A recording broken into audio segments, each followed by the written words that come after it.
But regardless of what happened, we're here. Chris Spencer, welcome to the Zoom room. My name is Evany. Nice to meet you. Pleased to meet you. And I apologize about 2 days ago when I was supposed to be here. I thought it was 12 p.m. Pacific.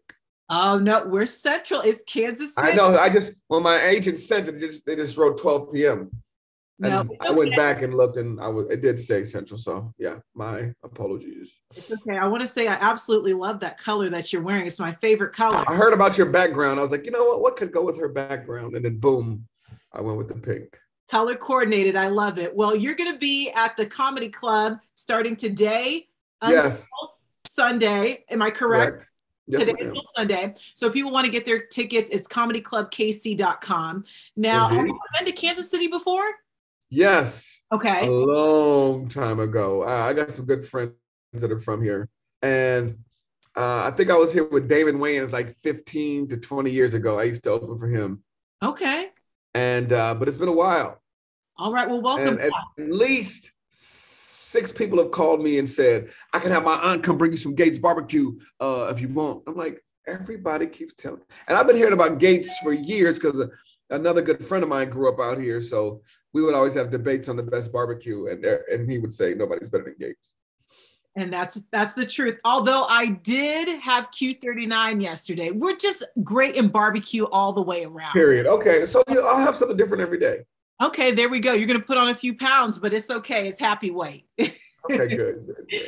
All right. So you're going to be in town now. If people have never heard of your comedy, they've definitely seen you before. You've been in 30 TV commercials, 9 feature films, TV appearances. You have a published book and a nationwide comedy tour. When do you sleep? Usually in between all of that. All of that. Okay. People. Well, it's so funny. Like it depends on the age of how people know me. Because if they're a little older, they remember I had a late night talk show vibe with Quincy Jones, or they remember me from Don't Be a Menace to South Central while drinking your juice in the hood, or they know me from the Jamie Foxx show, or and then if it's a little younger, they know me from Blackish. Yes. And then I'm the creator of Real Husbands of Hollywood. Kevin Hart, Nelly, JB Smoove, Robin Thicke, Dwayne Martin, Boris Kodjoe. Now, I was watching the first episode of the new season the other day. I've gotten halfway through it. Yes, it's very funny. Now, were you a fan of The Housewives? And is that how the whole concept came about? So we were writing the BET Awards, I believe it was 2011. And Jesse Collins, the executive producer, is like, what else can we do different? And Kevin and I used to always laugh at how our wives watched these shows and we hated them, but not really. We'd be like, turn that off. Wait, what did Nene say? And so when Jesse brought that up, we're like, dude, let's just dig in our phones and call some people and do a show about these husbands because they're all just as catty as these women.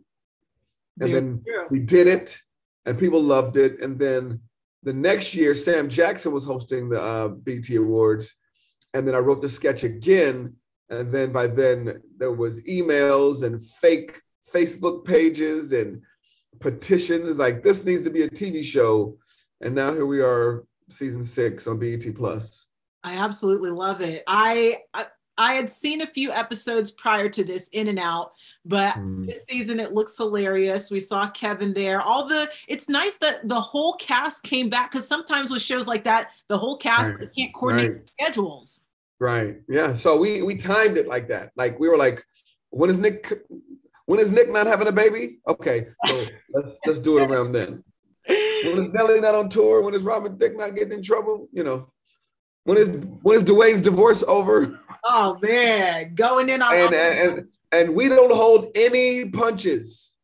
And what's great about our show is that even though we don't hold any punches, and then we have a great cast that can improv. So sometimes they'll just say something off the cuff and shock the actor. That's not in the script. And I'm like, oh, we going there? Okay. And then boom, somebody comes back over the top, and then boom, somebody comes back over, you know. It's great. You have because sometimes celebrities, they don't like to poke fun of what they're going through. So it's really great that you have a cast that is okay with making fun of themselves. So I definitely enjoy that. And obviously the viewers enjoy it as well. Yeah.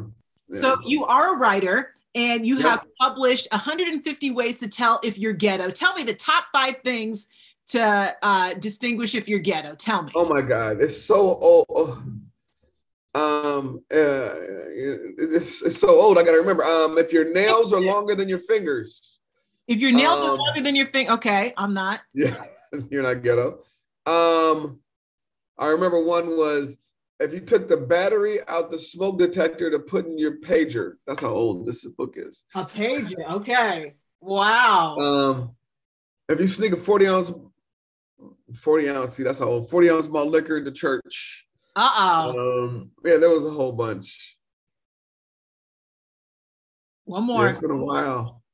One more. If your man can put his hair in a ponytail and you can't. Ooh, okay. Calling some people out there. Yes. And I just remember that one because I remember the visual of it was a girl who was like squeezing and squeezing to get this itty bitty pigtail out. Her man looked like, Steven Seagal with a nice long flowing ponytail. The struggle is real. Now, you've been doing comedy since the age of 6. Explain that. You've been in the game. Not comedy. Okay. I've been funny way before then, but I did a commercial at the age of 6 for Mattel Toys. And that was my first foray into Hollywood. And then from there, I didn't do anything for a while. High school, I did a play or two. College, I did like a short film. And then the stand-up bug hit me. And so at my school, we had like a small comedy club, a group of guys, and then we would have shows and people like David Spade and Mark Curry and Jerry Seinfeld and Rob Schneider would come headline for us. And so we would pick straws to see who would go up first before, the main headliner would come. Very cool. So you have your hands in a lot of pots, and I always ask comedians, and I feel like I'm asking them to choose their favorite kid, but what do you enjoy the most? Because you're a successful producer, you do acting, commercials, you're doing stand-up. I direct too. I have a movie coming out that I direct with He directs too. This June or July, Gary Owen, Bill Bellamy, Faison Love, JB Smoove, Wesley Snipes, and Tiffany Haddish are in my first feature debut. And It's called, it's basically Magic Mike meets the Full Monty. And it's about this kid who has he's got a big ding-a-ling. And he moves to Vegas he's trying to get magic work, and his big ding-a-ling is discovered. And so this old black male dance troupe wants him to join. And it was called My Magic Johnson. But I shouldn't have called Magic and asked him for permission because he said, hell no. And so it's now called Back on the Strip because they're on the Vegas Strip, and of course they're stripping. Are there any promos running for that right now? Because I feel Not yet.